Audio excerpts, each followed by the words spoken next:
Hello, I want to talk about dog safety in the mobile grooming trailer. This is Mork, he's ready to be blow dried. It's a nice warm day, but the main thing that I do is when I clip a dog up, because they're on a noose and they could jump down and try to hang or hurt themselves, I want a quick way to release them. So I always use this kind of a clip, using a quick release safety snap, so that if there was an emergency I can just pull that and it will actually just come loose really easily.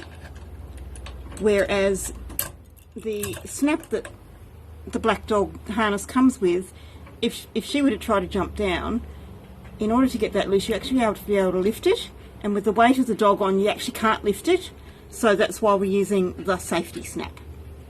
Now if you've got a really heavy dog like a German Shepherd, there is no way that you're going to be able to lift that enough to get it loose, which is why the horse quick release safety snap is much safer and much better. It's a quick release safety clip that we use in horse trailers.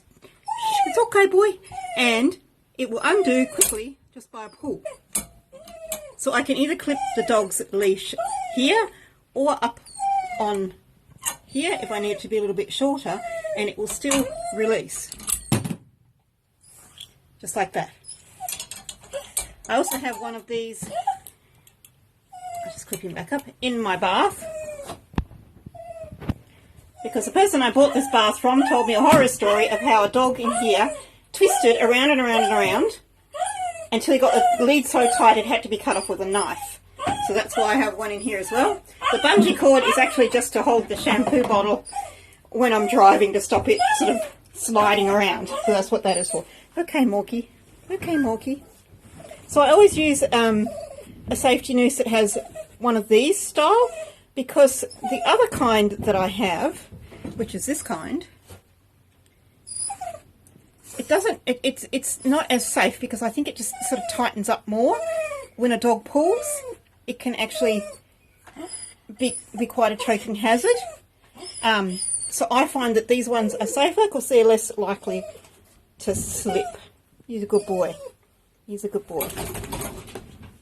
I better get Mork dry because he's not happy about being wet. So another safety piece of equipment I use is the black dog grooming harness, which is basically this here, and it's also attached to the safety clip. So what this does is it goes around under the dog's tummy, and then it snaps up like that, and it's very loose on him at the moment, but you need it loose because his privates are down there and his spleen is down there and a lot of other vital internal organs.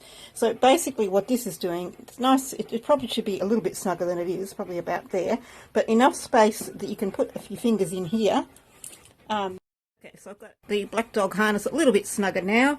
You can still fit in plenty of fingers here, so he can't hurt any of his organs that are in there. If he tries to sit, it will encourage him to stand, and if he tries to jump down, it will help support him. It's probably not as important on a little dog this size, because if he did try to jump, I could easily catch him with my hand because I'm right here. But if it is a larger dog, medium-sized to large dog, he would be a little bit heavy for me to support his weight. So it's helpful to have this extra encouragement not to jump, and if he did jump, it's extra support so that he doesn't get choked by the lead.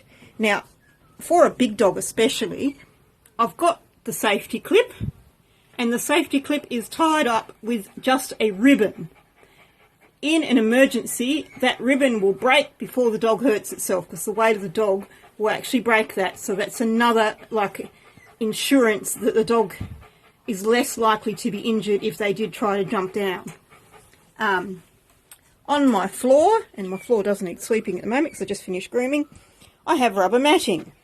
A rubber matting is also supported by, that is a yoga mat, like the kind that you would do exercise on. That helps support my legs, to stop my legs aching as I'm standing here.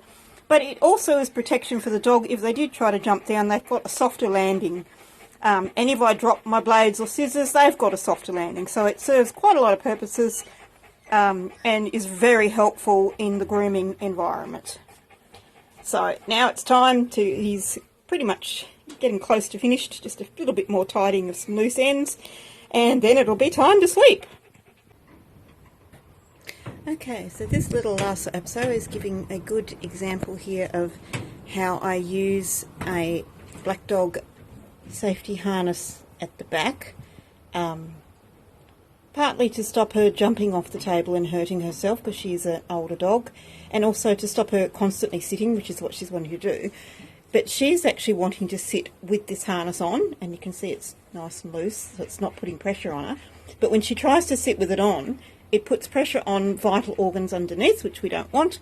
So I've actually put a secondary encouragement not to sit, which is this container, which is just the right height. If she tries to sit, she'll sit on that and then she'll stand up. So she's got the idea now that not to sit. You're a little bit close to the edge of the table there, darling. Just step forward a little bit. Good girl. And she's partially dry. I'll just finish drying her and then I'll be able to get to clipping. So that is a few safety things that I use in my grooming environment. I hope this is helpful.